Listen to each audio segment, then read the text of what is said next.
যার বক্তব্য শোনার জন্য সেই সকাল থেকে অধীর আগ্রহে অপেক্ষা করেছেন। আজকের এই দ্বিবার্ষিক কাউন্সিল অধিবেশনের প্রধান অতিথি আমাদের প্রিয় নেতা, যাকে ঘিরে বাংলাদেশের মানুষ স্বপ্ন দেখছে, বাংলাদেশ জাতীয়তাবাদী দলের ভারপ্রাপ্ত চেয়ারম্যান জনাব তারেক রহমান এখন বক্তব্য রাখবেন জনাব তারেক রহমান। ধন্যবাদ দুলু সাহেব। বিসমিল্লাহির রহমানির রহিম। ঠাকুরগাঁও জেলা বিএনপি সম্মেলন অনুষ্ঠানের সম্মানিত সভাপতি মুক্তিযোদ্ধা নূর করিম, মঞ্চে উপস্থিত সম্মানিত আজকের এই জেলা সম্মেলনের উদ্বোধক জনাব মির্জা ফখরুল ইসলাম আলমগীর, উপস্থিত কেন্দ্রীয় নেতৃবৃন্দ এবং আমার সামনে উপস্থিত ঠাকুরগাঁও জেলার কাউন্সিলর বৃন্দ, আজকের এই সম্মেলন অনুষ্ঠানের কাউন্সিলর বৃন্দ সহ অন্যান্য অঙ্গ ও সহযোগী সংগঠনের প্রিয় ভাই ও বোনেরা এবং সহকর্মীবৃন্দ, আসসালামু আলাইকুম।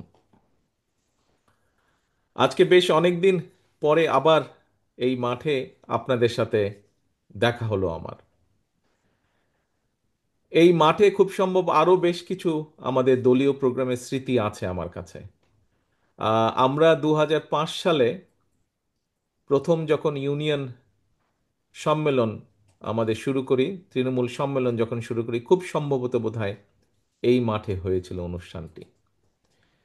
এর বাইরেও বিভিন্ন সময় প্রায় প্রতি বছরই দুস্থ মানুষের জন্য শীতকালে আমরা দলের পক্ষ থেকে কম্বল বিতরণ অনুষ্ঠান করতাম। খুব সম্ভবত এই মাঠেই হয়তো হয়েছে, আর তা না হলে বোধহয় পাশে একটি স্কুল আছে, বোধহয় সেই স্কুল মাঠেও হয়েছে অনুষ্ঠানগুলো। প্রিয় সহকর্মীবৃন্দ, প্রিয় কাউন্সিলর বৃন্দ, আজকে এই জেলা সম্মেলন উপলক্ষে আজকে প্রায় 808 জন কাউন্সিলরের উপস্থিতি সহ আরও বহু বিএনপি এবং সহযোগী সংগঠনের সহকর্মীবৃন্দ এখানে আজকে আপনারা উপস্থিত আছেন। এই যে আজকে আমরা এই অনুষ্ঠানটি এখানে করলাম, বা এই পুরো প্রক্রিয়াটি যে সম্পন্ন করলাম, কেন করলাম তার খুব সংক্ষেপে যদি আমরা দেখি, তার কারণ হচ্ছে এই জন্য এই অনুষ্ঠানটি আমরা করলাম, কারণ এই দলটি আমাদের যে প্রিয় দল, বাংলাদেশ জাতীয়তাবাদী দল, বাংলাদেশের জনগণ যাকে সংক্ষেপে বিএনপি হিসাবে চেনে, এই দলটি একটি প্রক্রিয়ার মাধ্যমে গঠিত হয়েছে। এই দলের সংগঠনের বা এই দলের সাংগঠনিক যে ভিত্তি আছে, এই ভিত্তিটি একটি প্রক্রিয়ার মাধ্যমে গঠিত হয়েছে। হ্যাঁ, হয়তো আমরা বিভিন্ন বাস্তব পরিস্থিতির কারণে কোনো কোনো জায়গায় হয়তো আমরা এই প্রক্রিয়াটি সম্পূর্ণভাবে সম্পন্ন করতে পারি না। তারপরেও আমাদের চেষ্টা থাকে যে দলের গঠন প্রক্রিয়া যেন একটি প্রসেসের মাধ্যমে, একটি প্রক্রিয়ার মাধ্যমে গঠিত হয়। এবং কি সেই প্রক্রিয়াটি? সেই প্রক্রিয়াটি হচ্ছে একটি গণতান্ত্রিক প্রক্রিয়ার মাধ্যমে, অর্থাৎ দলের যারা তৃণমূল পর্যায়ের নেতা কর্মী আছেন, তারা তাদের উপরের স্তরের নেতৃত্বকে মতামতের ভিত্তিতে বা গণতান্ত্রিক একটি উপায়ের মাধ্যমে বাছাই করবেন।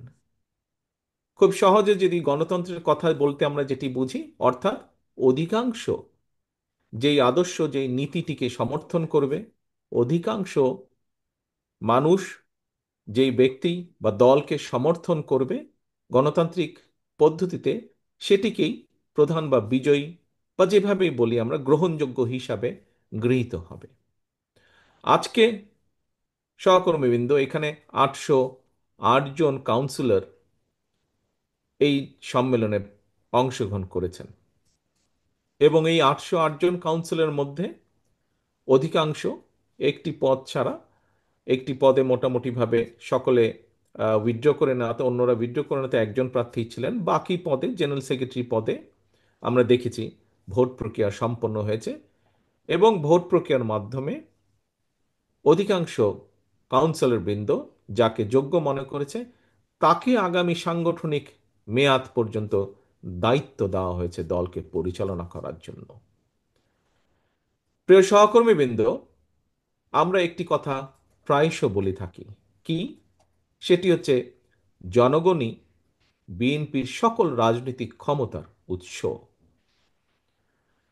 আজকের এই অনুষ্ঠানের মাধ্যমে শুধু ঠাকুরগাঁ জেলা নয়, আপনারা নিশ্চয়ই খেয়াল করে দেখেছেন বিগত কয়েক মাস ধরে বাংলাদেশের অনেক জেলাগুলোতেই, অনেক জেলায় আমরা এইরকম নির্বাচনী প্রক্রিয়ার মাধ্যমে আমাদের দলকে সুসংগঠিত বা সুন্দরভাবে নতুনভাবে আবার গড়ে তোলার চেষ্টা করছি, নতুনভাবে দলের ভিত্তিকে মজবুত করার চেষ্টা করছি এই গণতান্ত্রিক প্রক্রিয়ার মাধ্যমে, ভোটাভুটির মাধ্যমে। কারণ কাউন্সিলরদের প্রকৃত মতামতের মাধ্যমেই দলের যেরকম সঠিক নেতৃত্ব বের হয়ে আসবে, ঠিক একইভাবে আমরা মনে করি দেশের ক্ষেত্রেও বাংলাদেশের মানুষকে সুযোগ দিলে বাংলাদেশের মানুষ তাদেরকে বা দেশকে কারা নেতৃত্ব দেবে সেই সঠিক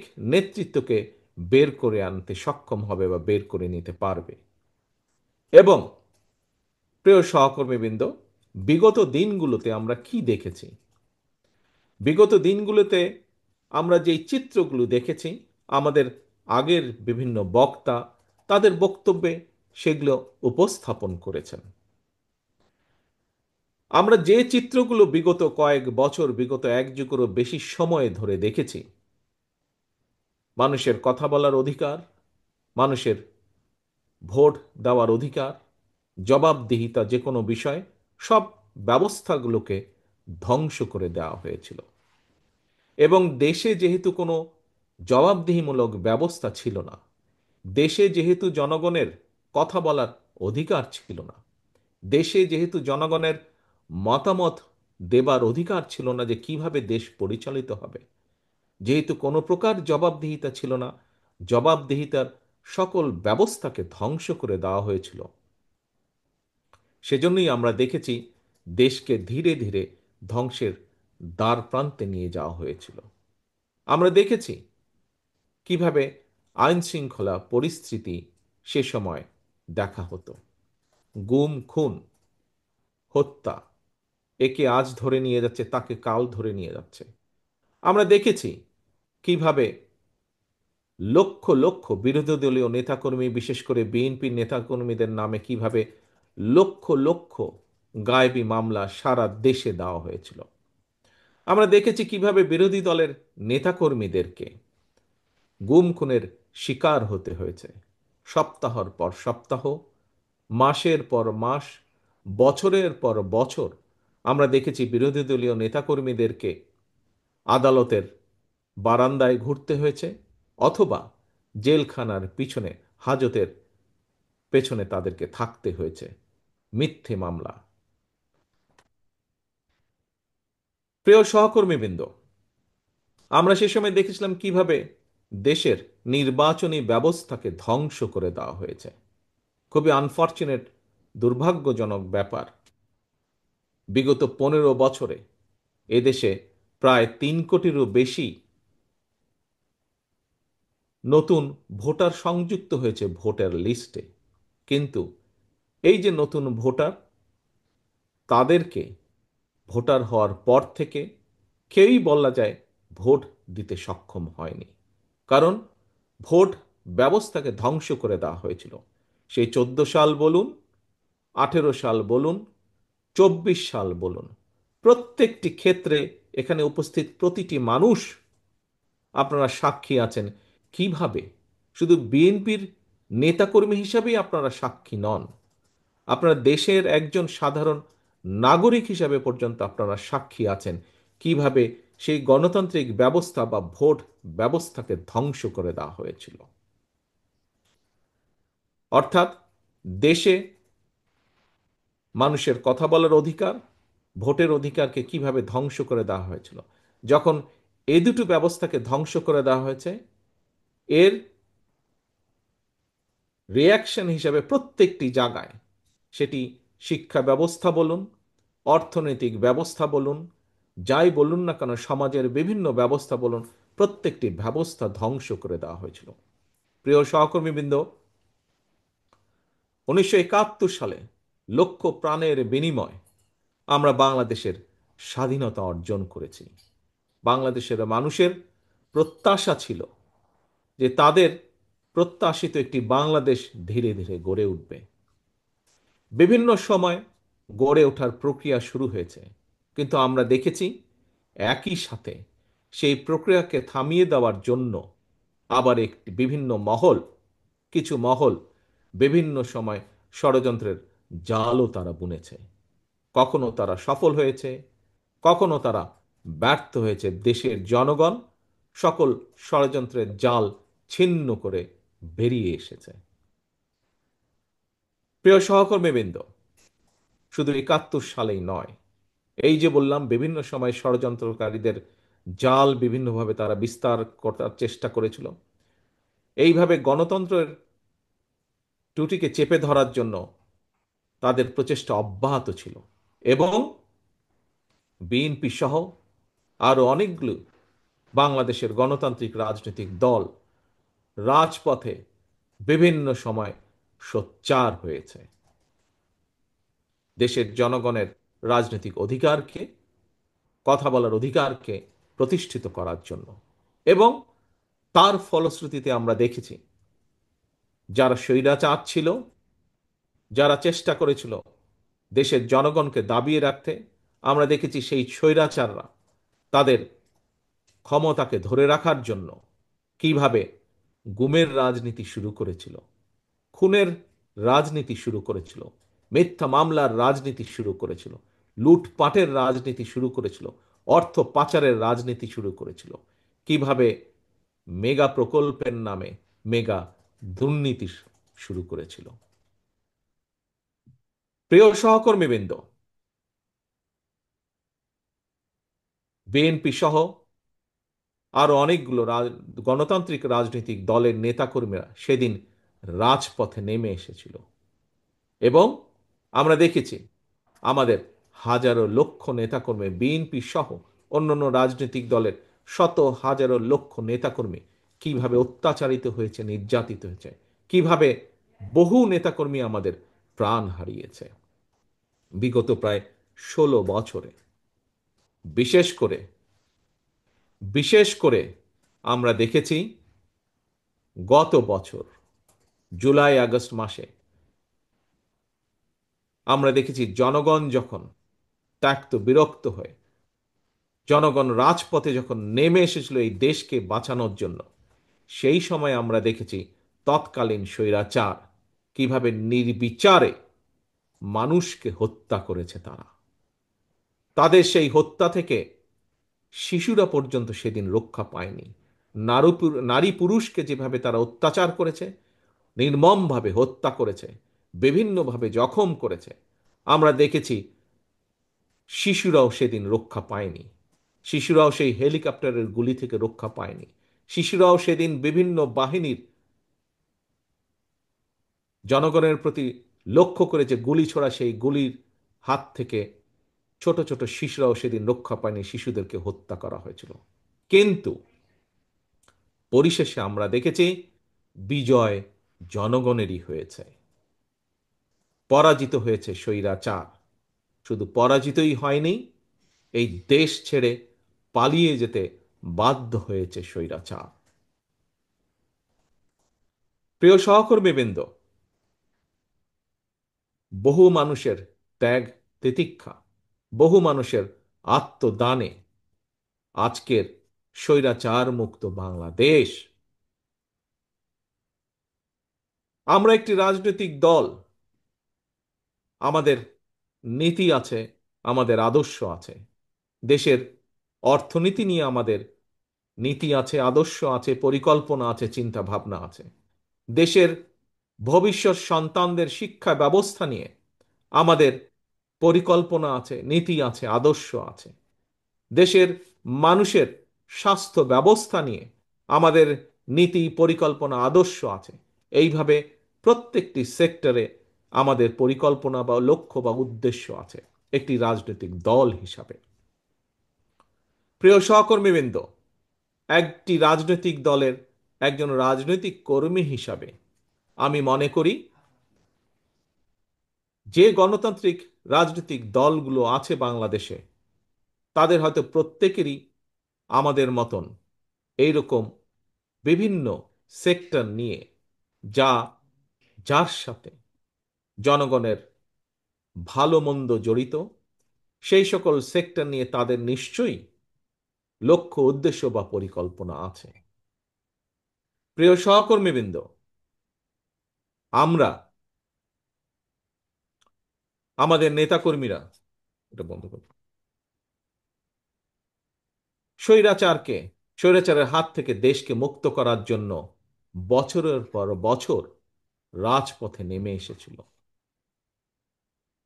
বিভিন্ন কিছু তারা মোকাবেলা করে রাজপথে জনগণের আন্দোলনকে সফলতা দিয়েছে জনগণের সহযোগিতায়।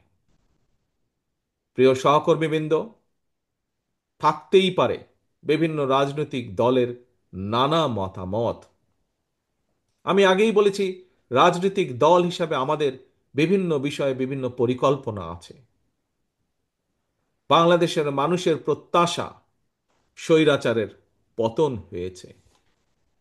বাংলাদেশের মানুষের স্বৈরাচার মুক্তির মধ্য দিয়ে এখন তাদের প্রত্যাশা দেশকে সামনের দিকে নিয়ে যেতে হবে। দেশের যে শিক্ষা ব্যবস্থাকে ধ্বংস করে দেওয়া হয়েছিল, সেই শিক্ষা ব্যবস্থাকে গড়ে তুলতে হবে। দেশের যে স্বাস্থ্য ব্যবস্থাকে ধ্বংস করে দেওয়া হয়েছিল, সেই স্বাস্থ্য ব্যবস্থাকে জনগণের উপযোগী করে গড়ে তুলতে হবে।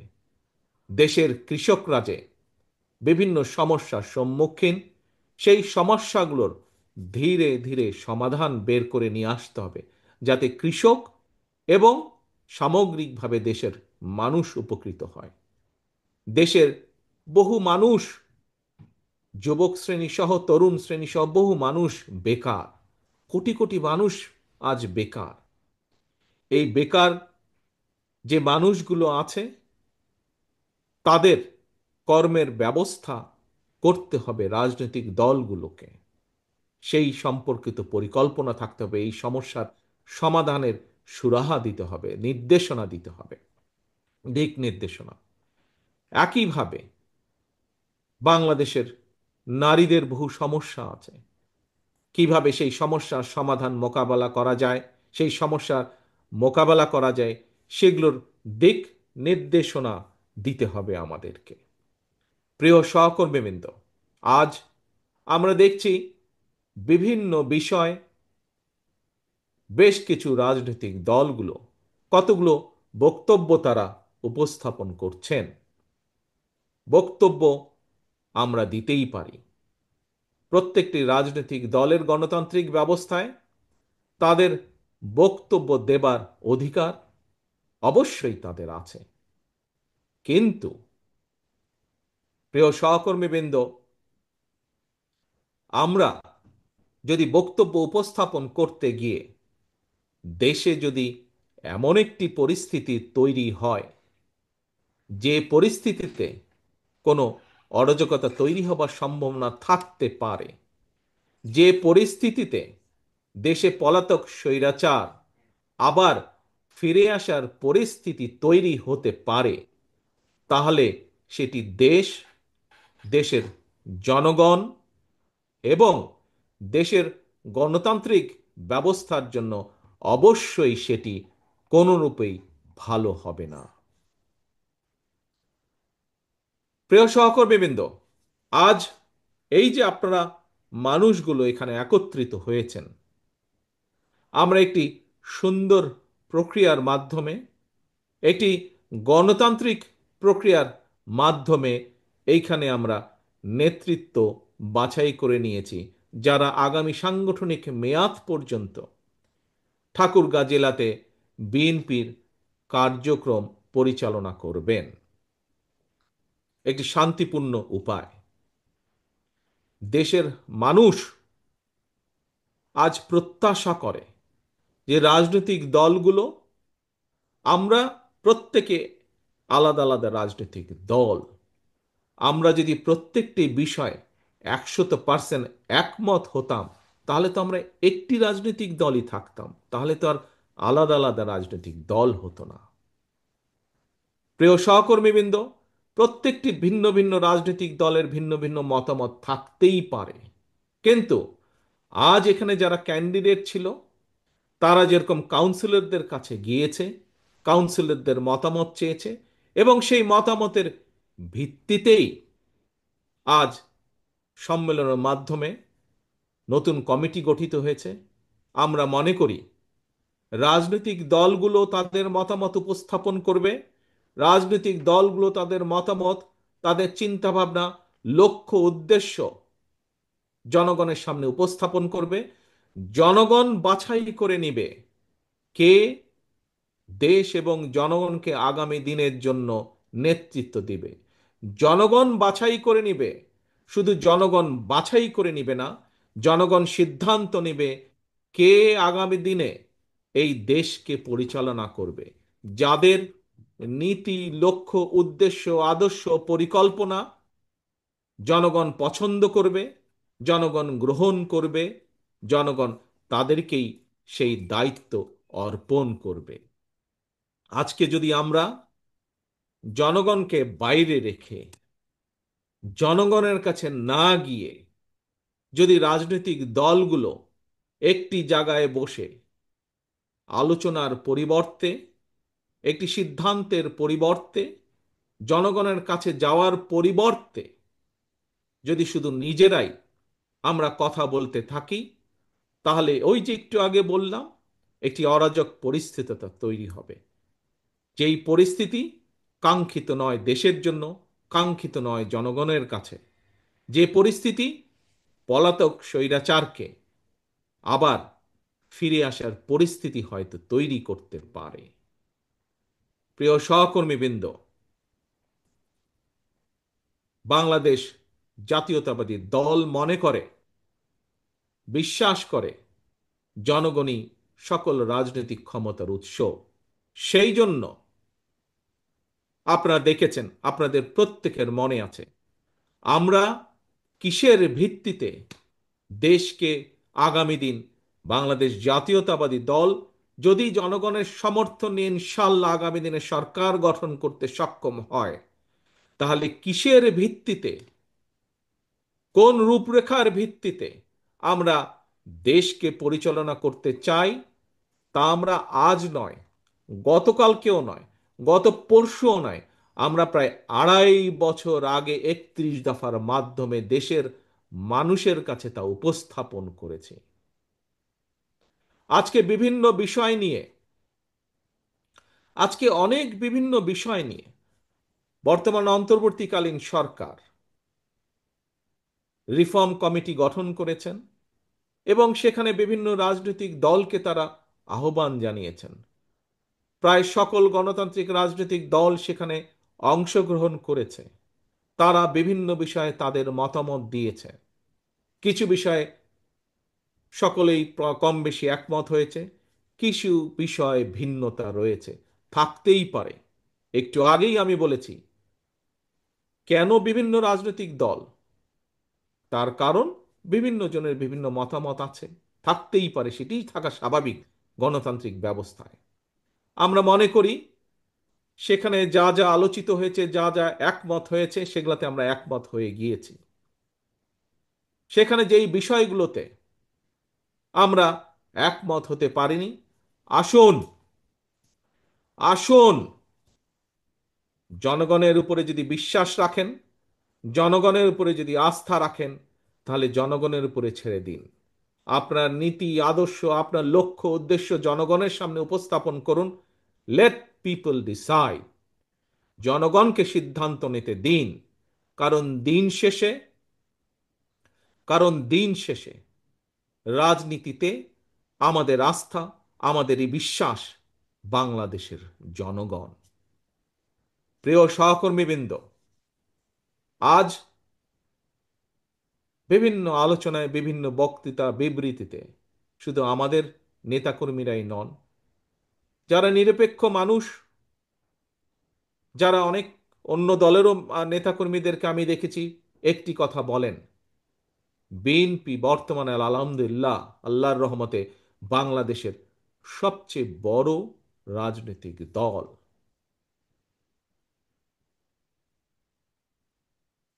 সবচেয়ে বড় রাজনৈতিক দল হিসাবে আমি প্রথমেই কৃতজ্ঞতা প্রকাশ করি এই দেশের মানুষের কাছে, এই দেশের জনগণের কাছে। কারণ জনগণের সমর্থন না থাকলে অবশ্যই কোনো রাজনৈতিক দল বড় হতে পারে না। এরপরে আমি কৃতজ্ঞতা প্রকাশ করি আমার তৃণমূল পর্যায়ের মাঠ পর্যায়ে সেই সকল নেতাকর্মী যারা দিন রাত অক্লান্ত পরিশ্রম করে দলের নীতি এবং আদর্শকে জনগণের দৌড় গোড়ায় পৌঁছে দিয়েছেন, জনগণের দৌড় গোড়ায় নিয়ে গিয়েছেন এবং তার পক্ষে মতামত সৃষ্টি করে, দলের পক্ষে মতামত সৃষ্টি করে জনগণকে ঐক্যবদ্ধ রেখেছেন। সেই সকল নেতাকর্মীদেরকে কৃতজ্ঞতা জানাই এবং ধন্যবাদ জানাই। প্রিয় সহকর্মীবৃন্দ, সারা বাংলাদেশে আজ ঠাকুরগাঁর জেলা সম্মেলনে উপস্থিত হয়েছি আমি, আপনাদের সামনে বক্তব্য রাখার আমার সুযোগ হয়েছে। এই মুহূর্তে আপনাদের এই অনুষ্ঠানের মাধ্যমে এবং আপনাদের মাধ্যমে সারা বাংলাদেশের শহীদ জিয়া এবং দেশনেত্রী খালেদা জিয়ার প্রতিটি সৈনিকের কাছে একটি কথা আমি তুলে ধরতে চাই।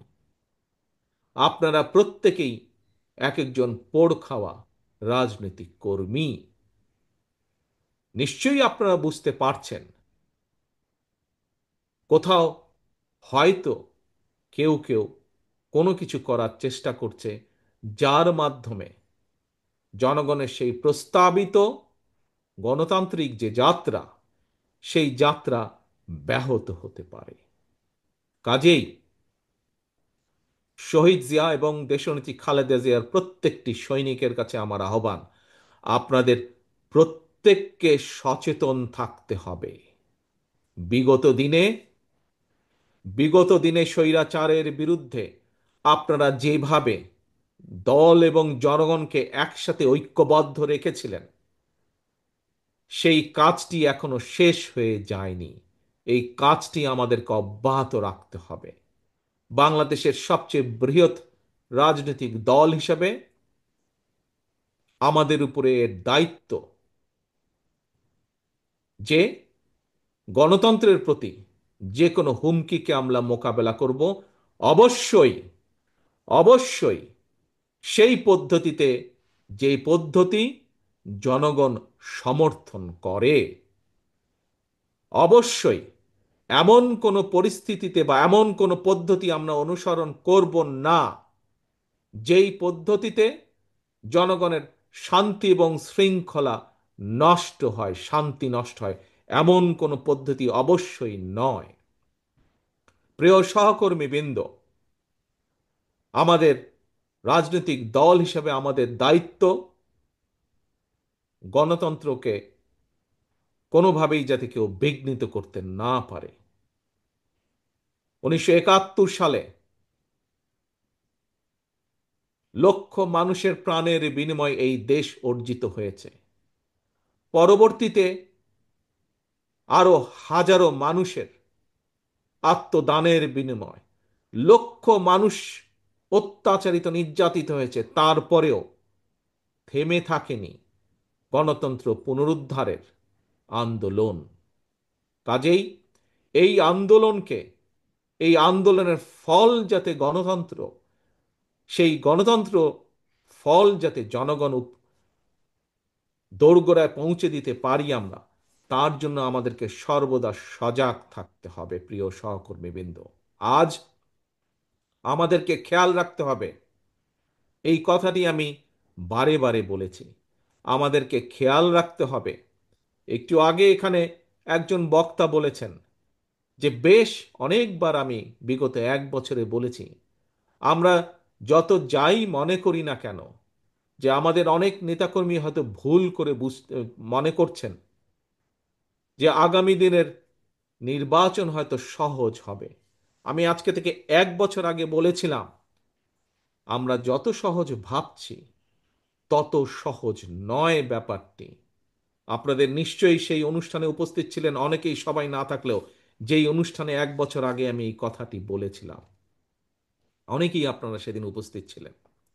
প্রিয় সহকর্মীবৃন্দ, যা আমি 1 বছর আগে বলেছিলাম, পারিপার্শ্বিক অনেক কিছু দেখলে ধীরে ধীরে মনে হয় সেই কথাটি হয়তো সত্য হতে যাচ্ছে। কাজেই বাংলাদেশের সবচাইতে বড় রাজনৈতিক দল হিসাবে আমাদের দায়িত্ব, যেভাবে বিএনপি দেশের মানুষকে সাথে নিয়ে গণতন্ত্র পুনরুদ্ধারের আন্দোলনকে জোরদার করে তুলেছিল, সেই আন্দোলনকে জনগণকে সাথে নিয়ে সফল করেছিল। আসুন আজকের এই কাউন্সিল অধিবেশনে আমাদের প্রতিজ্ঞা হোক, ঠিক একইভাবে যতক্ষণ পর্যন্ত এই দেশের মানুষের গণতান্ত্রিক অধিকার পুনঃপ্রতিষ্ঠিত না হয়, যতক্ষণ পর্যন্ত বাংলাদেশ গণতন্ত্রের লাইনে আবার উঠে না আসে, সেই রেল লাইনে উঠে না আসে, গণতন্ত্রের রেল লাইনে, ততক্ষণ পর্যন্ত বিএনপির আন্দোলন থেমে থাকবে না। আজকের এই অধিবেশনে, এই কাউন্সিল অধিবেশনে এটি হোক আমাদের প্রথম প্রতিজ্ঞা। আমাদের দ্বিতীয় আরেকটি শপথ গ্রহণ করতে হবে। প্রিয় সহকর্মীবৃন্দ, কি সেই শপথ? এখানে আজকে আমাদের অনুষ্ঠানের উদ্বোধক জনাব মির্জা ফখরুল ইসলাম সাহেব একটু আগে বলেছেন যে এই সেই মাঠ, যে মাঠে আমাদের নেতা শহীদ রাষ্ট্রপতি জিয়াউর রহমান বক্তব্য রেখেছিলেন। এখানে বহু মুরব্বী নেতৃবৃন্দ উপস্থিত আছেন। আপনাদের নিশ্চয়ই অনেকের মনে আছে শহীদ রাষ্ট্রপতি জিয়াউর রহমান কিভাবে খাল খননের মাধ্যমে দেশের খাদ্য উৎপাদন দ্বিগুণ করেছিলেন, দেশে উৎপাদনের রাজনীতি শুরু করেছিলেন, কলকারখানা থেকে শুরু করে আরো অনেক কিছু, যার মাধ্যমে দেশ একটি উন্নয়নের দিকে ধীরে ধীরে ধাবিত হচ্ছিল। প্রিয় সহকর্মীবৃন্দ, ঠাকুরগাঁও জেলার বিএনপি সহকর্মী বৃন্দ, বিএনপি এবং সকল অঙ্গ সহযোগী সংগঠনের উপস্থিত সহকর্মী বৃন্দ সহ সমগ্র বাংলাদেশে বিএনপি সহকর্মী বৃন্দ, বাংলাদেশের সবচেয়ে বড় রাজনৈতিক দল হিসাবে আমাদের আরেকটি অত্যন্ত গুরুত্বপূর্ণ এবং পবিত্র দায়িত্ব হচ্ছে এই বাংলাদেশকে আবার পুনর্গঠন করা, এই বাংলাদেশকে আবার ধীরে ধীরে গড়ে তোলা, বাংলাদেশের মানুষের প্রত্যাশা অনুযায়ী, যার রূপরেখা আমরা 2 বছর 2.5 বছর আগে 31 দফা রূপরেখার ভিতরে দিয়েছি। প্রিয় সহকর্মীবৃন্দ, আসুন আজকে আমরা তাহলে দুটি শপথ আমরা গ্রহণ করি এই কাউন্সিল অনুষ্ঠানে। এক, যে কোনো মূল্যে যতক্ষণ পর্যন্ত আমাদের প্রিয় মাতৃভূমি বাংলাদেশ গণতন্ত্রের যাত্রায় ফিরে না আসবে, গণতন্ত্রের রেল লাইনে চলা শুরু না করবে, ততক্ষণ পর্যন্ত বিএনপি শহীদ জিয়া খালেদা জিয়ার প্রত্যেকটি নেতা কর্মী অতন্দ্র প্রহরীর মতন জেগে থাকবে এবং গণতন্ত্র পুনরুদ্ধারে কাজ করবে। এই হলো এক। দ্বিতীয় শপথ হচ্ছে ইনশাল্লাহ জনগণের প্রত্যাশিত যে নির্বাচন আগামী দিনে, সেই প্রত্যাশিত নির্বাচনের মাধ্যমে বাংলাদেশ জাতীয়তাবাদী দল বিএনপি জনগণের রায় সরকার গঠনে সক্ষম হলে ইনশাল্লাহ আমরা আমাদের সেই 31 দফা আলোকে এবং বাংলাদেশের জনগণের প্রত্যাশিত যে বাংলাদেশ, সেই বাংলাদেশ গড়ে তোলার জন্য আমাদের জীবন বাজি রেখে আমরা কাজ করব ইনশাল্লাহ। এই দুইটি হোক আজকে আমাদের এই কাউন্সিল অনুষ্ঠানের শপথ। প্রিয় সহকর্মীবৃন্দ, সামনের দিনে আমাদের তাহলে ইম্পর্টেন্ট কাজ হচ্ছে দুটো। এক, যে কোনো মূল্যে বাংলাদেশের বিরুদ্ধে ষড়যন্ত্রকে রুখে দিয়ে গণতন্ত্রকে প্রতিষ্ঠা করা। দুই, যে কোনো মূল্যে বাংলাদেশকে জনগণের প্রত্যাশা অনুযায়ী সেই সুন্দর দেশটি গড়ে তোলা। সবাই আমার সাথে একমত দেশ গড়ে তোলার জন্য? আসুন আমাদের রাজনীতি, আজকের রাজনীতির অন্যতম প্রধান লক্ষ্য হোক, অন্যতম মূল লক্ষ্য হোক, আমরা জনগণের প্রত্যাশিত বাংলাদেশ গড়ে তুলব ইনশাআল্লাহ। আল্লাহ হাফেজ। বাংলাদেশ জিন্দাবাদ। বাংলাদেশ জাতীয়তাবাদী দল জিন্দাবাদ। আসসালামু আলাইকুম।